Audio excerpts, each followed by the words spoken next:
Hello and welcome to the Jesus Witch podcast. I'm your host, Lena El-Sayali, also known as Lena the Jesus Witch on TikTok and Instagram. The Jesus Witch podcast is a show dedicated to opening the conversation about including Jesus in witchery practices. The goal of this podcast is to not be evangelical.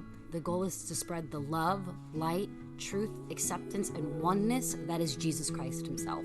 Here at the Jesus Witch podcast, we believe all people are loved by God and all people are loved by Jesus. We believe in community and the power of fellowship. We believe in giving whatever you reasonably can to help your neighbor who's in need. And above all, we believe in the power of creating a relationship with Jesus that is authentic and unique to you. Join me for new episodes of the Jesus Witch podcast every single Monday, and be sure to subscribe to us on your favorite podcasting app.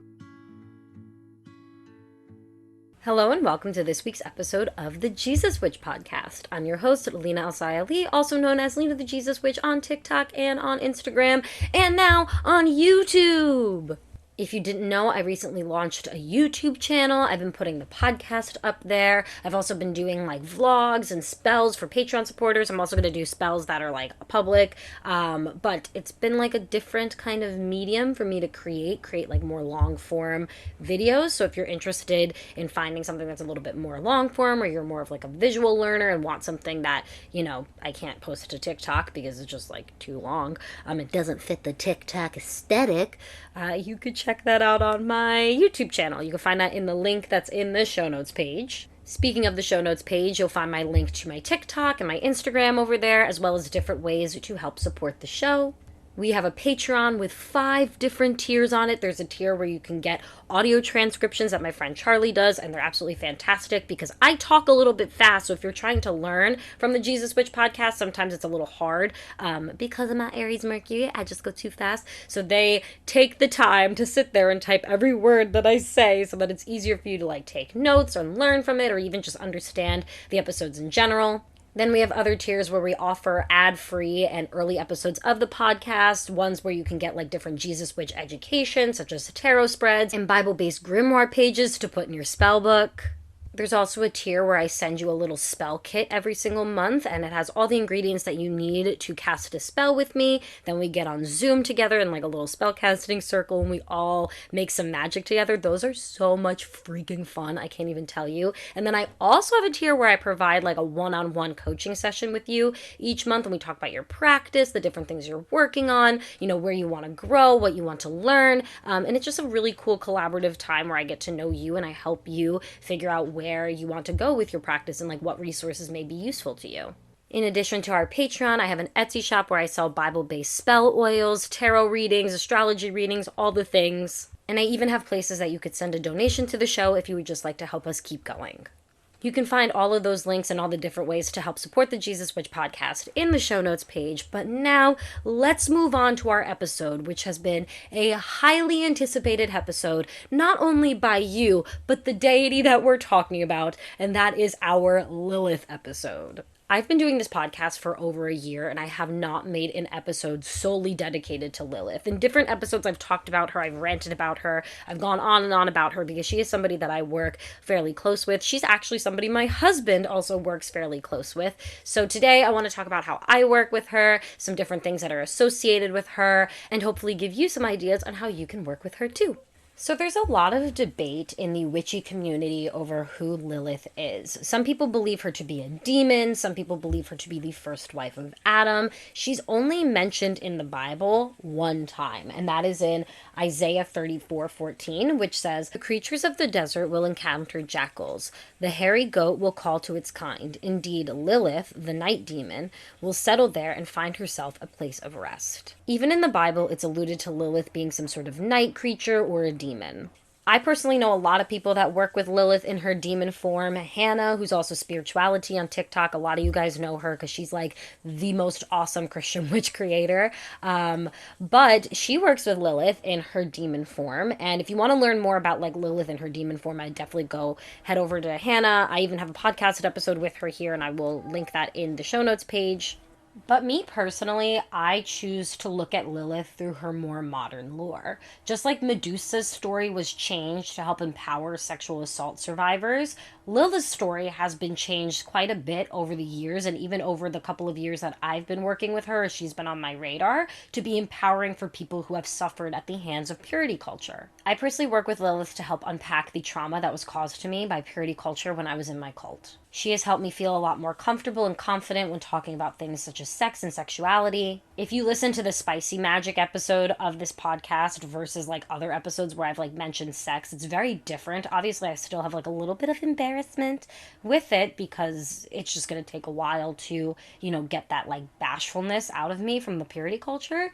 But I feel a lot more confident in that stance and I bring it up more, and it's not as like, skin crawling to talk about. There are other aspects of purity culture and sexuality that I work with Lilith that I do not share publicly, and I feel like it's really important to have a private practice, especially if you're somebody who shares your practice and the things that you're doing with your deities on social media. Just having little aspects of it that are private and sacred to you, and most of why I work with Lilith is private and sacred to me, which is why it's taken me so long to record this episode. But now I feel like I'm at a point where I could talk about like different things that I do with her that are not so involved with the thing that I would like to keep private, that I can make this episode and feel confident about it and feel good about it. So that's why we're doing it now.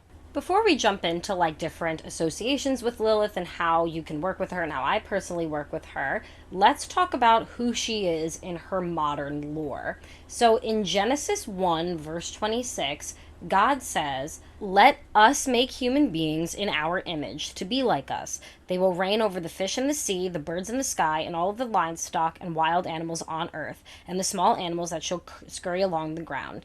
So God created human beings in his own image. In the image of God, he created them. Male and female, he created them. So this is the first account in the Bible we see of women being created. Then if you go into Genesis 2, there's this whole paragraph, this whole story of the man and the woman in Eden and how God created the man, through the ground, and then he created the woman, Eve, using the rib of the man. The way that God does this is he puts the man in a deep sleep. The man is obviously Adam. He puts Adam in a deep sleep, and then he, takes one of the ribs and makes the woman out of the rib.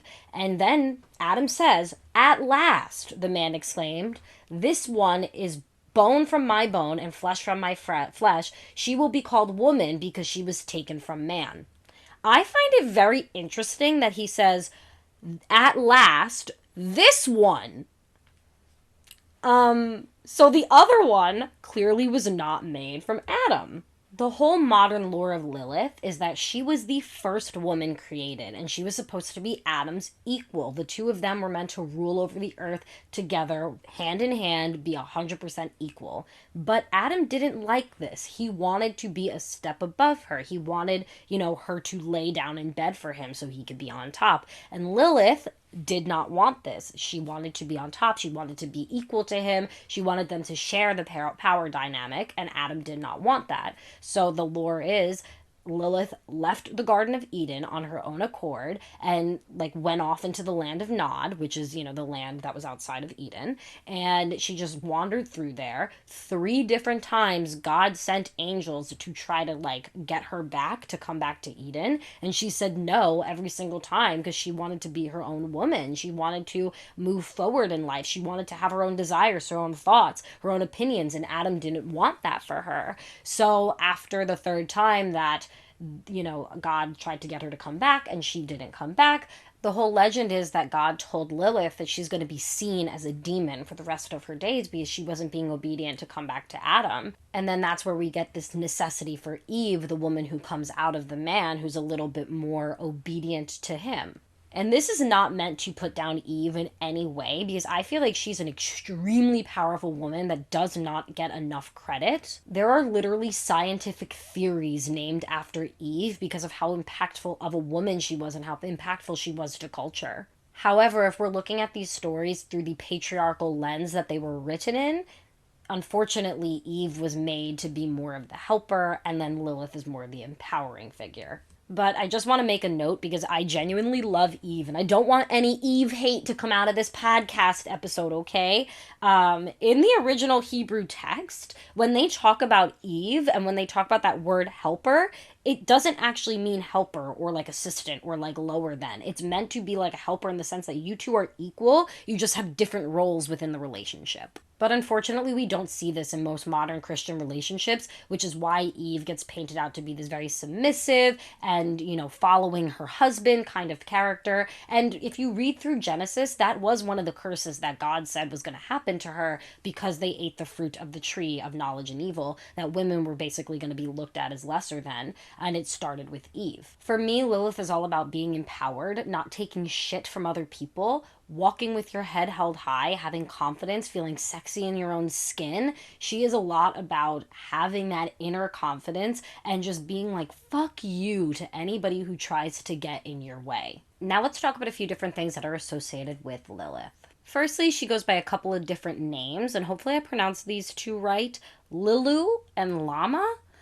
She also goes by the night owl, screeching owl, and the serpent. A lot of people believe Lilith to be the serpent that was in the Garden of Eden. I personally do not believe this. I do think that she's associated heavily with snakes and serpents in general, but I don't feel like that's who she was. At least she wasn't to me. And now a quick break from our show to talk about a few different ways you can help support the Jesus Witch podcast. One way you can help support the creation of the Jesus Witch podcast is by becoming a Patreon supporter of the show. Every supporter of the Jesus Witch podcast on Patreon gets access to our monthly community oracle card readings, as well as access to a secret Discord channel in the Jesus Witch Church. In that channel, you can leave any Jesus Witch questions or suggestions that you may have, and it's just a better place for us to connect as a Patreon community. We currently have 5 different Patreon tiers for you to choose from to help expand your knowledge on Jesus and Christian witchery. The first tier that we offer is the Mercury tier, and this provides written transcripts of each episode of the Jesus Witch podcast to make them more accessible and easier to take notes from. The next tier that we have is the Fool, and that provides early access to the Jesus Witch podcast as well as ad-free episodes. The following tier is the Magician tier, which helps to expand your Jesus Witch knowledge with tarot spreads to help you connect with the Abrahamic pantheon and monthly Bible-based spellbook pages. In the Hierophant tier, we go even further with Bible-based spell work. Each month, members of this tier get access to an additional Bible-based spellbook page. I also send you a mini spell kit every single month with the ingredients to cast your spell. With this tier, you also get access to a monthly spellcasting circle that happens over Zoom, where we cast the spell together, and it's a really fun time. Our final tier is the High Priestess tier. This tier gets everything from the previous tiers, as well as a one-on-one call with me over Zoom every single month to talk about your practice, where it's going, and what your goals are spiritually. Another way to help support the Jesus Witch podcast is by shopping at the Sun and Moon Jesus Witchery shop on Etsy. Over on my Etsy shop, I offer Talking to Jesus tarot readings, Christian witch mystery boxes, Bible-based spell oils, astrology readings, and so much more. You can also help support the creation of the Jesus Witch podcast by sending a donation directly to my PayPal or Cash App. You can find the links to both of those or any of the other ways to help support the Jesus Witch podcast in the show notes page.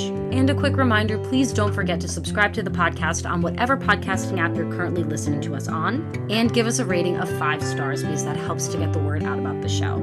If you would like to connect with me further, be sure to join our free Discord group, the Jesus Witch Church, and give me a follow on TikTok and on Instagram at Lena the Jesus Witch. Now let's go back to our show. Her favorite element is fire because of her associations as a demon. Now I'm going to talk about a few different symbols that are associated with Lilith, and I'm going to be reading like paragraphs from each of them, and I got these paragraphs from a different website. So these are not my words. I just wanted to like make sure that's clear. But they explained all the different symbols much better than I could have, which is why I wanted to read what they wrote. The first symbol that's associated with Lilith is the serpent and what it says about that. As serpents shed their skin, they are symbols of rebirth and transformation, immortality, and healing. Lilith served as an important trailblazer and rebel, so she is too a powerful archetype of transformation. The biblical meaning of serpents and snakes also shows the cunning side of Lilith with the power to deceive and destroy. The next symbol we have here is Lilith's glyph. In astrology, the name Black Moon Lilith is given to a location on the birth chart that represents the point along the moon's orbit when it's farthest from Earth. It's represented by a glyph of a crescent and a cross for mind and matter. In astrology, Lilith represents the dark side of someone's personality and is sometimes linked to shadow work. In astrology, your Lilith point also could talk about things regarding sex that you enjoy but you're ashamed of, as well as power balances and dynamics that you will work through during your relationships, especially in relationships where you bring out more of your dark side. The dark moon or new moon phase could also be representative of Lilith. The energy of the dark moon is rebellious, creative, and empowering, all things somebody could associate with Lilith. It would also be useful to do workings with her during the new moon phase because that's when the moon is dark. Just a side note, but for a really long time, I thought that Lilith was only in my space and only working with me for my husband. She really likes men who empower their women, and Jack is the epitome of that. So I truly thought that she was in our relationship to work with him and work with I so that we could both be like more confident and secure and equal within our relationship.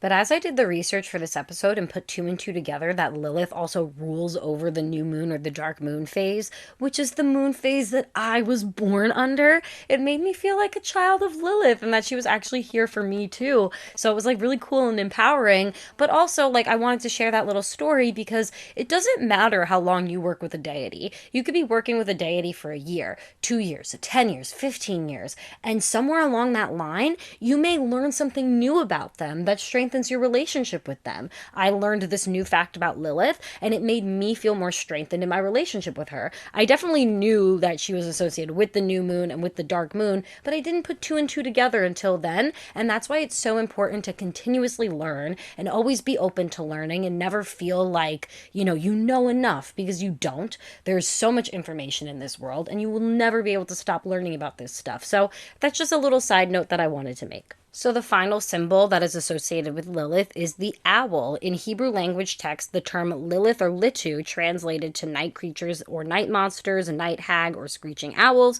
first it occurs in the list of animals in Isaiah 34. Since then, Lilith has been associated with different birds, eagles, and other birds of prey, but mainly the night owl.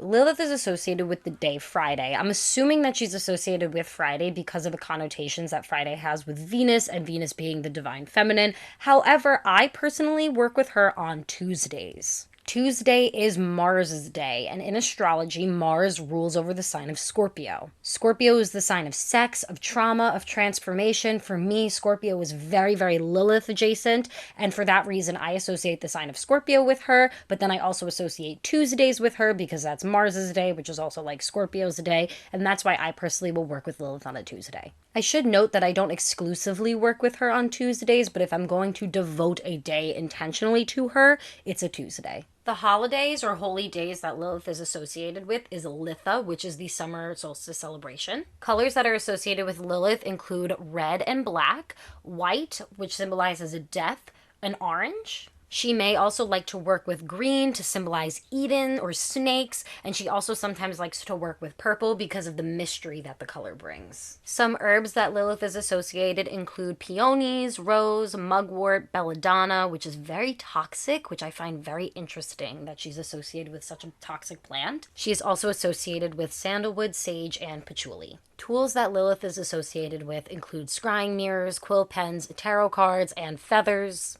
The crystals that Lilith is associated with include carnelian, onyx, red jasper, obsidian, clear quartz, amethyst, black moonstone, and numite. I also added to this list labradorite to help you with your connection to her, with a spirit connection. She also just likes how flashy it is. At least she loves my labradorite slab. I always have it next to her candle whenever I have it burning. Tiger's eye. She also really loves tiger's eye for confidence, and I feel like that big cat energy is very Lilith. Some essential oils that I personally associate with Lilith include sage oil, jasmine, because jasmine is an aphrodisiac and it helps you get a little bit more into the mood, and then cinnamon. Cinnamon's also an aphrodisiac, but it's also really good for protection. I have it in my Protected by Self-Love spell, and I love using cinnamon with Lilith for protection. So every once in a while, especially on my Tuesdays that I work directly with her, I'll use my Protected by Self-Love, but with her energy in it and like with her intention in it versus Jesus's. So those are all the different things that Lilith is associated with. Now let's talk about how I personally work with her and what a good day as a Lilith worshiper looks like for me. So like I said before, when I do a working with Lilith day, I usually do that on a Tuesday because of my personal associations with her and Mars and Scorpio. I like to start that day off by hyping myself up with a playlist that I made for Lilith. So, I actually, in the show notes page of this episode, I'm going to leave a little Lilith playlist. These are the songs that I most closely relate Lilith to, and you'll notice that they are all rap songs. Personally, for me, I like to listen to rap when I'm working with Lilith. I feel like rap is really sexy, it's like really like confident, it's really like loud, and I just really relate that genre of music to working with Lilith. So I made a playlist of like my favorite songs for Lilith, like the ones that I directly associate her with, and I will link that in the show notes page. But for me, like any rap that I listen to, I pretty much associate with Lilith. Then if I'm working with Lilith, I'll usually paint my nails black or red. I most of the time now have my nails pink, so I'll like take that pink color off and I'll change it to be a different color that's more pleasing to Lilith, just as a way to involve her in my day a little bit more and in my glamour magic routine. I also like to light her candle and put some crystals around it. I have a black pillar candle. It's not really a black pillar candle. It's a white candle that I got from Dollar General that was like $1.50, and I painted it black. I also put some roses at the top of it, my Protected by Self Love oil on it, and I put a couple of labradorite chips inside the candle itself, and I use that for Lilith. And when I light that candle, I like to put some labradorite and tiger's eye next to it. Occasionally, I'll also put garnet because garnet's good for protection and strength, and it's also like a black red crystal, so I associate it with Lilith as well. Another thing I like to do is I have a tree outside my house. It's like an apple tree. It gives crab apples. They're actually like not edible because the tree has like some sort of like disease or something wrong with it, I think. But it's an apple tree, and Lilith is sometimes associated with apples, or at least the tree of life, or the knowledge of good and evil that Adam and Eve ate the fruit from. Right? Was they associated as being an apple, even though we technically don't know what kind of fruit it is. But anyway, I kind of associate this tree with Lilith. I've dedicated it to her, and I ask her to like watch over this tree and like protect the tree and like protect my home with it. So every once in a while, if I have some fruit that's gone a little sideways in my fridge, because I'm a mom of two, and sometimes things get lost in my fridge. Um, every mom can relate to that. So when they do, instead of throwing them in the garbage and letting it go get, wasted in a landfill, I'll just go put it outside under Lilith's tree, and it nourishes the tree, or it nourishes whatever wildlife takes it. The other day I put some strawberries under it, and then I saw some birds picking at the strawberries and eating them, and it was just like so cute and like so gratifying to see my offerings like to Lilith and to the earth like really nourish the earth and whatever. Like it was just so cool. So yeah, I have a tree that I offer things to Lilith. I don't buy fruit specifically to go put it out there. I don't put like banana peels outside there because I live in New York, so that would actually be hazardous to my environment. But like apples, strawberries, blueberries, things like that I know are okay, I'll put outside if they have gone again sideways in my fridge. I don't waste food to put out as offerings. I feel like the better offering for all deities that I work with and anybody works with is to nourish your body instead of like feeding the land. You know what I'm saying? So that's just my 2 cents. Anyway, that's one thing that I like to do with Lilith. So finally, on days where I'm specifically working with Lilith, I like to do some sort of spell work that usually is protective and drawing my power back. So I really like to like redo my abundance water on days that I'm working with her. When I first started my abundance water, which is a spell that I've written on Patreon, I will link it in the show notes page. But when I first started doing that spell, I would cast it every time with God, and I feel like it was really effective with God. However, I feel like I was missing the little aspect that calls my power back to me and kind of like puts me on top of the situation. You know what I'm saying? And I'm not trying to sound egotistical or whatever, because I try to keep a lot of ego, or as much ego as I can, out of my magic. Obviously, there's some ego involved because that's just how humans are. But I really want to be on top of the situation. I really want to be the one who has the best outcome. Like, if you're throwing shit at me, like, I want to take that shit that you're throwing at me and turn it into the best substance that I possibly can for myself. So I do those spells now with Lilith, and I feel like, one, she really likes it. Two, I feel like they're a little bit more effective. And three, I just have more fun doing them because I put on some, like, sexy music, and, I wear a lot of black. I'll sometimes, like, put a cloak on, or, like, I'll just veil I very rarely veil because it hurts my head. It actually gives me migraines to veil. So I'll do it occasionally, like when I'm working with Lilith, to just create this like interesting vibe with her. And I feel like I have a lot of fun casting these kind of spells with her. Also, on days where I work with Lilith, like I said before, my husband also works with Lilith. She reached out to him like crazy. She sends him spiders all the time. She's with him all the time. Like, this man will be like, I'm gonna turn around and there's gonna be a spider behind me, and he'll turn around and sure as shit, there's a huge spider behind him because he knew that Lilith was there, like watching over him. She really likes him. My husband is such a respectful man to me. He really supports me. He supports my dreams, what I'm trying to do with the Jesus Witch podcast, what I'm trying to do with the Jesus Witch church. But not only that, he just genuinely takes care of me. I talk a lot about how I have chronic pain, and he's my biggest caretaker. Like, in the middle of the night, if I can't get out of bed to go to the bathroom, that man will literally carry me to the bathroom, and he'll lay himself down and constantly take care of me even when I don't deserve it. And I think that's something that Lilith really responds to, because she likes the confidence in a man that can be like, I'm going to take care of my person, my partner. I think for her, that's really important because she didn't get that. She had somebody trying to overrule her and control her, and Jack doesn't do that to me. So I think that she responds to that, and she works with him on that, on being like a non-controlling and supportive person. But I also think for him, it's a lot about confidence, having a relationship to spirit, and like having that like mothering, nurturing energy. She does a lot of that with him too. So on one end of the spectrum with me, she really works on a lot of purity culture stuff, trauma surrounding there, like being more comfortable in that sense. But then for him, she does a lot of like nurturing and confidence building with who he is in general, and confidence building with who he is as a partner. So for that reason, on days that I'm focusing on working with Lilith, he and I will tend to do some sort of sex magic spell to involve her in both of our practices.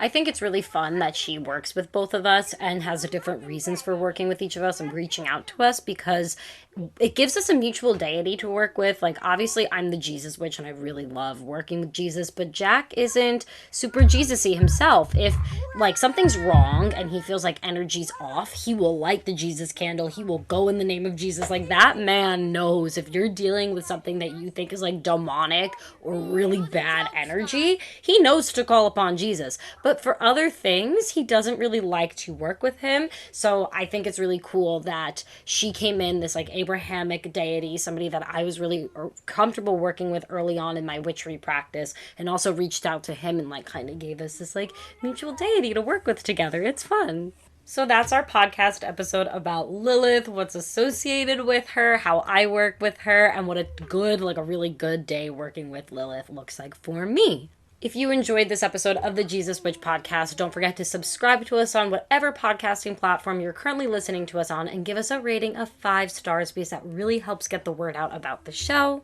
If you would like to help support the Jesus Witch podcast by subscribing to our Patreon, shopping on my Etsy shop, or sending a donation to the show, you can find the links to all of those different things in the show notes page, along with my social medias. I have a TikTok, an Instagram, and a YouTube page that you could follow me on. The links for everything will be there in the show notes. So now that we've reached the bitter end of our episode, it's time for my favorite part of the Jesus Witch podcast, our verse of the day. And today's verse of the day, we are looking at Romans 8:28, which says, "And we know that God causes everything to work together for the good of those who love God and are called according to his purpose for them."